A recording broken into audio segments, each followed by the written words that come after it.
Hi friends, welcome to ருசி திரு.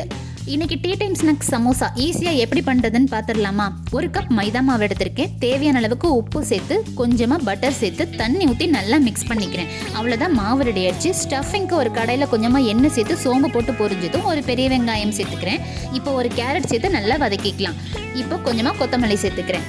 மிளகாய்த்தூள், மல்லித்தூள், ஜீரகத்தூள், தேவையான அளவுக்கு உப்பு சேர்த்து நல்லா வதக்கிக்கலாம். அவ்வளோதான், ஸ்டஃபிங் ரெடி ஆகிடுச்சு.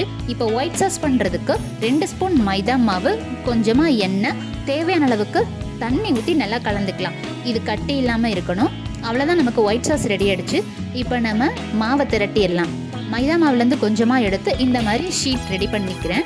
நமக்கு இந்த சமோசா ஷீட் மேலே ரெடி பண்ண ஒயிட் சாஸை நல்லா ஸ்ப்ரெட் பண்ணி தேய்ச்சிக்கணும். இப்போ மேலே கொஞ்சமாக மாவை தூவிக்கிறேன். இதே மாதிரி நம்ம 3 லேயர் பண்ணிக்கலாம். நான் 3 லேயரும் இப்போ பண்ணிட்டேன். இதை மடக்கி இப்போ நான் தேய்ச்சிக்க போகிறேன்.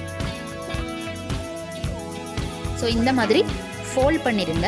4 பக்கமும் நான் மடக்கி இதை விரித்து தேய்க்க போகிறேன். இந்த மாதிரி தேய்ச்சதுக்கு அப்புறமா நான் குட்டி குட்டி ஸ்கொயராக கட் பண்ணி எடுத்துக்கிறேன். நம்ம கட் பண்ண ஸ்கொயர்லேருந்து ஒரே ஒரு பீஸ் மட்டும் எடுத்து நல்லா மெலிசாக தேய்ச்சிக்கிறேன்.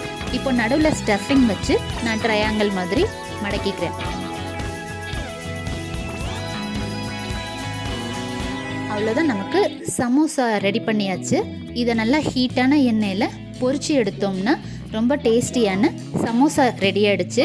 நான் இந்த மெத்தடில் பண்ணும்போது உங்களுக்கு பப்ஸ் மாதிரி லேயர் லேயராக கிடைக்கும். ரொம்ப கிறிஸ்பியாக டேஸ்டியாக இருக்கும். கிட்ஸ் ரொம்ப லைக் பண்ணி சாப்பிடுவாங்க. மறக்காமல் ட்ரை பண்ணி பார்த்துட்டு சொல்லுங்கள்.